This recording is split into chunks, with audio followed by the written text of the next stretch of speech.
केंद्र पर निशाना, यूपीए सरकार पर लगाया राम सेतु की अनदेखी का आरोप। नगर निगम के चुनाव होंगे सत्ता का सेमीफाइनल, पहली बार मेयर और डिप्टी मेयर को सीधे चुनेगी जनता। सिरमौर और चंबा में हुए सड़क हादसे में 8 की मौत, विधायक सहित 9 लोग हुए घायल। नवमी पर हिमाचल के शक्तिपीठों और मंदिरों में श्रद्धालुओं का तांता, भक्तों ने दर्शन कर मांगी मन्नतें।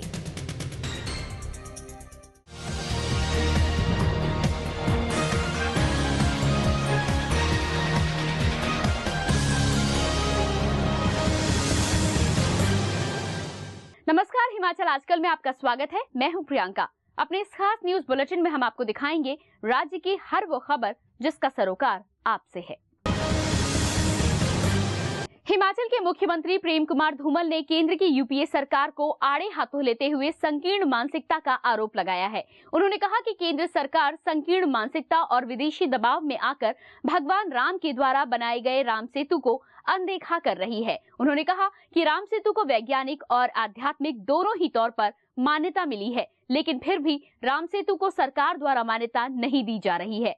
अपने 1 दिवसीय प्रवास के दौरान मुख्यमंत्री ने हमीरपुर और मंडी जिला के संगम क्षेत्र अवाह देवी के मंदिर के नवीनीकरण का लोकार्पण किया और बाद में क्षेत्रीय अस्पताल हमीरपुर में करीब 2 करोड़ की लागत से तैयार होने वाली बर्न यूनिट की भी आधारशिला रखी। उनकी श्रद्धा खत्म हो गई है, विश्वास खत्म हो गया है। वो राम सेतु को जोड़ने की बात करते हैं तो आज हम सब ऐसा मिलकर कि हम यथाशक्ति सच्चे मन से ये प्रण लेते हैं कि भगवान राम के उस मार्ग पुरुष राम सेतु को बचाए रखने के लिए हम हर संभव योगदान देंगे।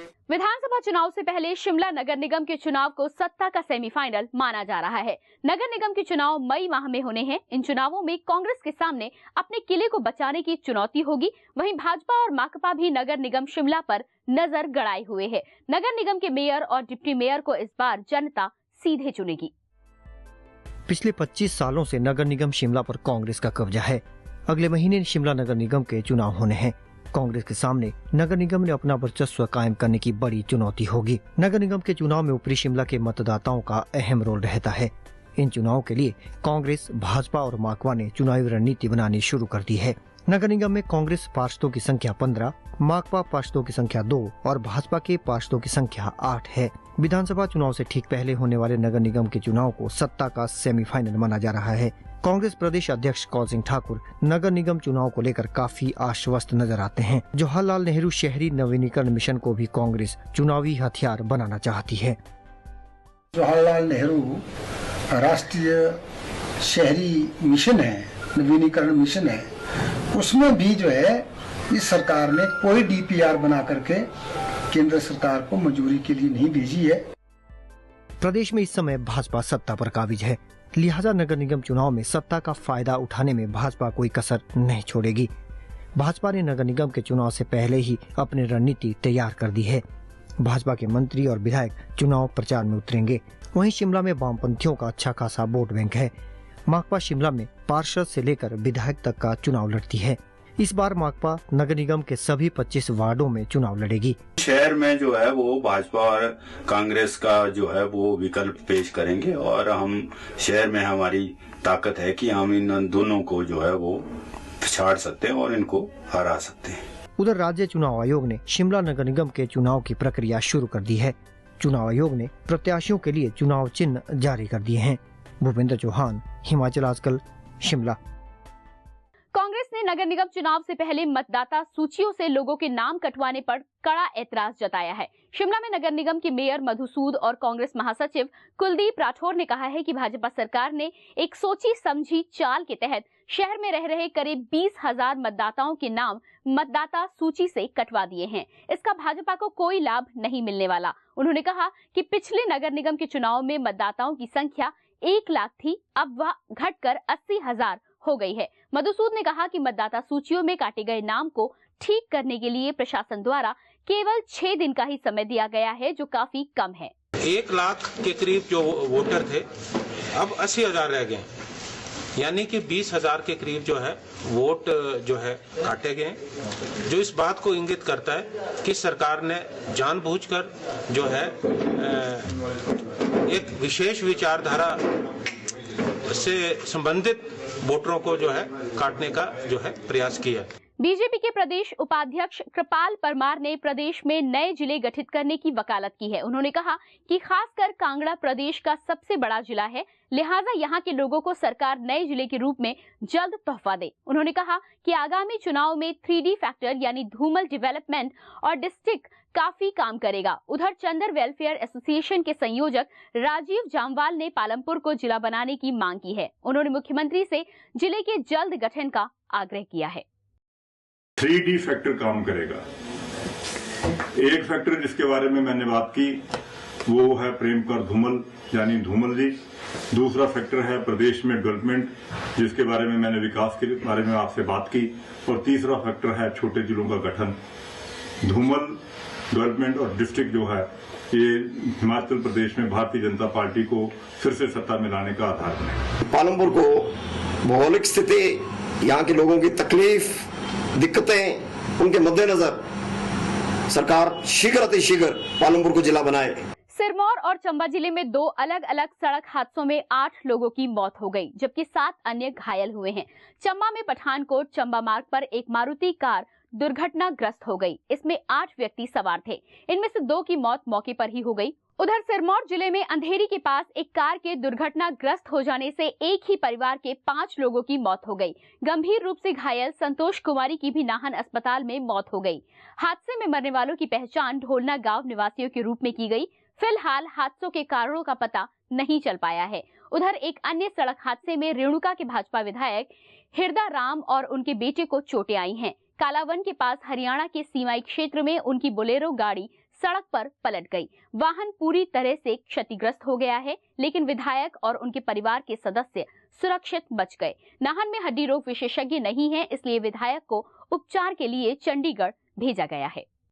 आज लगभग 7:30 बजे चंबा जोत मार्ग पे मंगला के समीप एक कोट जगह है जहाँ पे एक गाड़ी दुर्घटनाग्रस्त हो गई, जिसमें 2 व्यक्तियों की मृत्यु हो गई है और एक सीरियसली इंजर्ड है, स्नेहा 5 साल की जिसकी उम्र है। उसे हमने अभी टाटा मेडिकल कॉलेज के लिए रेफर कराया। पता ही नहीं चला जी, वाइफ सो रही थी पीछे, हम आगे बैठे थे। एसपी साहब को फोन किया, फिर पुलिस वाले आ गए, फिर हमारे को यहाँ पर लिया। कांगड़ा जिले में अक्षम बच्चों के लिए व्यावसायिक शिविरों के जरिए उन्हें स्वरोजगार पाने के काबिल बनाया जा रहा है। ये पहल शिक्षा विभाग ने की है। जिला शिक्षा एवं प्रशिक्षण संस्थान सर्व शिक्षा अभियान के तहत अक्षमों को स्वावलंबी बनाने में जुटा हुआ है। संस्थान ने जिले के अलग अलग स्थानों पर व्यावसायिक शिविर लगाए हुए हैं।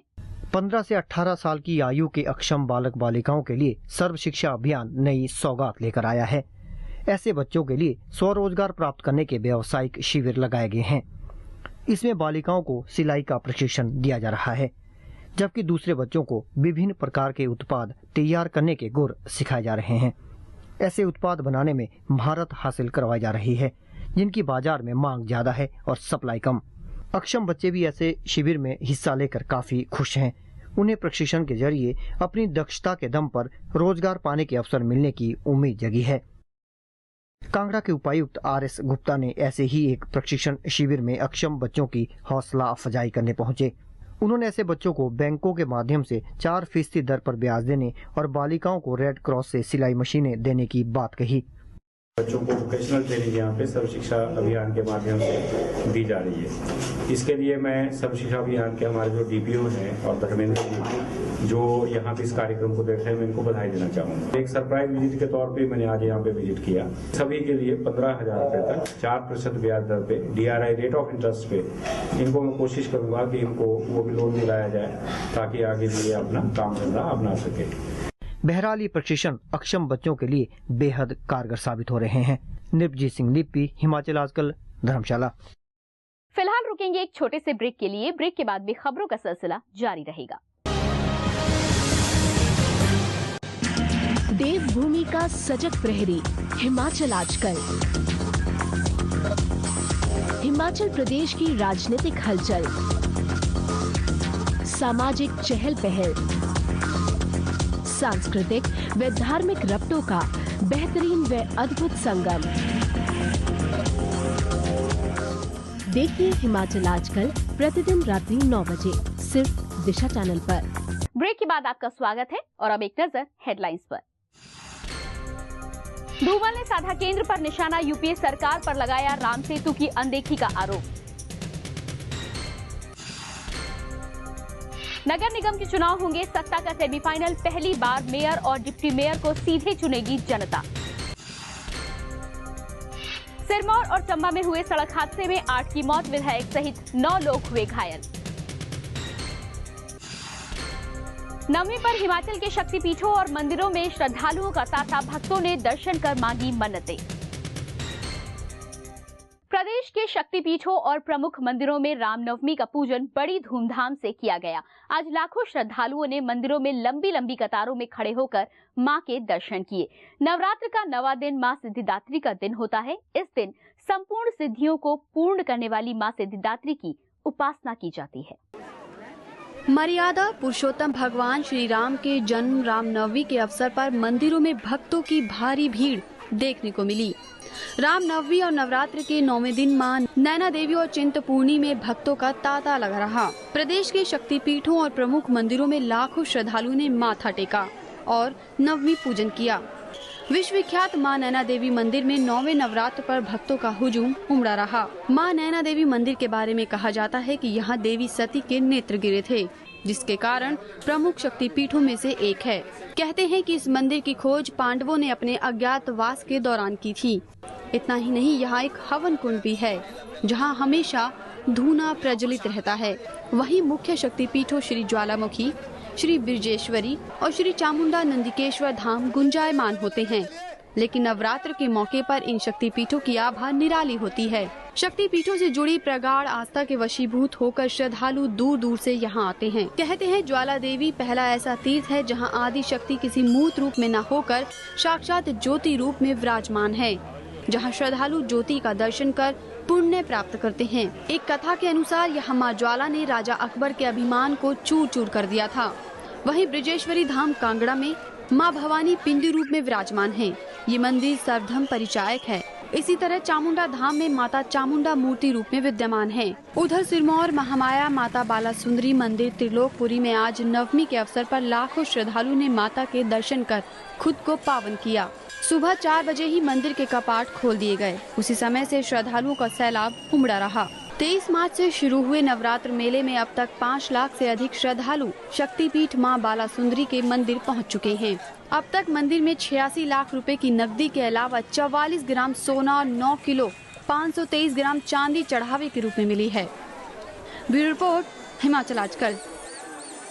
मंडी जिले के करसोग में नलवाड़ और जोगिंद्र नगर में देवता मेले का आगाज हो गया है। नलवाड़ मेला 7 दिन तक चलेगा, जबकि देवता मेला 5 दिनों तक चलेगा। देवता मेला का शुभारंभ आज प्रदेश के लोक निर्माण मंत्री गुलाब सिंह ठाकुर ने किया। वहीं नलवाड़ मेले का शुभारंभ करसोग के विधायक हीरालाल ने किया। देवता मेला जोगिंदर नगर में शुरू हुआ, लेकिन इसकी धूम चौहार घाटी तक रही। चौहार घाटी के प्रसिद्ध देवता देव हुरंग नारायण देव पशाकोट पहुँचे हैं। क्षेत्र के 70 से अधिक देवी देवता मेले में भाग ले रहे हैं। मेले का उद्घाटन लोक निर्माण मंत्री गुलाब सिंह ठाकुर ने किया। हिमाचल प्रदेश सारे देव भूमि के नाम से सारे विश्व में प्रसिद्ध है और सारा भारतवर्ष जानता है कि हिमाचल प्रदेश देव संस्कृति के लिए त्योहारों, मेलों, उत्सवों और ऋतुओं पर आधारित मेलों पर सारे साल चलने वाला कार्यक्रम होता है। मेले में इस बार खेलकूद प्रतियोगिता के अलावा सांस्कृतिक संध्याओं का भी आयोजन किया गया है। उधर करसोग घाटी के प्रमुख मेलों में शुमार करसोग नलवाड़ मेले का भी आगाज हो गया है।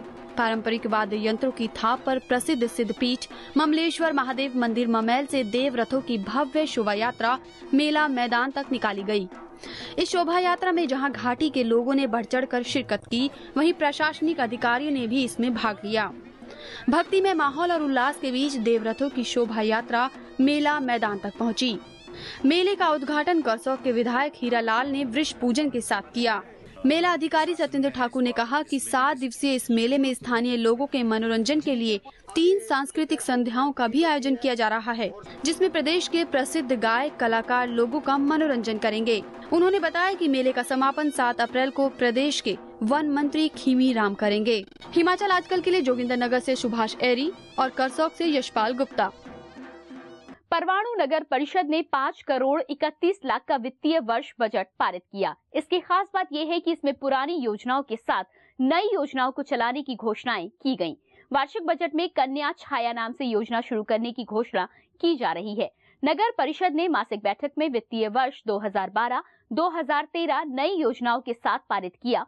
बैठक की अध्यक्षता डॉक्टर डेजी ठाकुर ने की। उन्होंने कहा कि इस बजट में हर वर्ग का ध्यान रखा गया है। उन्होंने कहा कि पौधारोपण व नगर पर्यावरण सुधार जैसी योजनाओं के लिए इस बजट में प्रावधान किया गया है।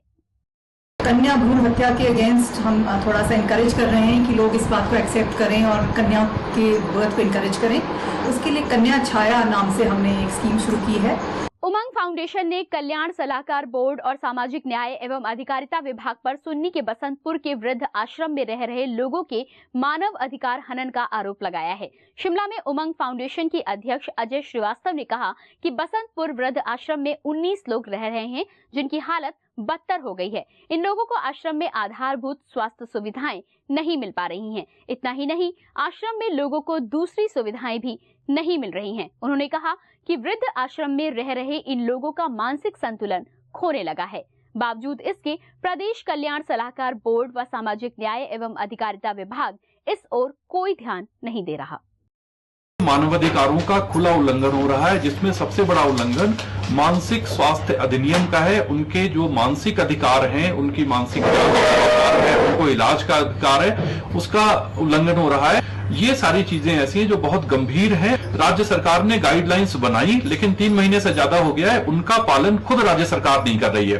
हर्बल गार्डन जोगिंद्र नगर में 18 सालों से काम कर रहे मजदूर आज तक नियमित नहीं हुए। हारकर मजदूरों को विरोध में हड़ताल और प्रदर्शन करना पड़ा। हड़ताली मजदूरों के मुताबिक कोर्ट ने भी उनके हक में फैसला दे रखा है, लेकिन सरकार इनके आदेशों का अनुपालन नहीं कर रही। गौरतलब है कि प्रदेश सरकार दिहाड़ीदारों को 8 वर्ष का सेवा काल पूरा होने के बाद नियमित करती है। हर्बल गार्डन मजदूर संघ के अध्यक्ष सुखाराम ने चेतावनी दी है कि अगर सरकार ने उन्हें जल्द नियमित न किया तो वो 7 अप्रैल से अनशन पर बैठ जाएंगे। 8 साल सेवा करने वाले को पक्का किया गया और किया भी जा रहा है, और हमें तो भी 22 वर्ष होने के बावजूद भी सरकार ने हमारी सूझ नहीं ली। हम मजबूर होकर के इस धरने पर आए। आशादीप संस्था अब पेट्रोल और डीजल के बढ़ते दामों से छुटकारा पाने के लिए युवाओं को साइकिल के प्रयोग के प्रति प्रेरित करेगी। संस्था के अध्यक्ष सुशील तनवर ने कहा कि हिमाचल जैसे पहाड़ी प्रदेश में साइकिल का प्रयोग कम होता है, इसलिए साइकिल के प्रचलन को बढ़ावा दिया जाएगा। उन्होंने कहा कि वाहनों की बढ़ती आवाजाही से पर्यावरण को भारी नुकसान हो रहा है। पर्यावरण को बचाने के लिए साइकिल का प्रयोग कारगर साबित होगा। और अब एक नजर टेक्स्ट हेडलाइंस पर।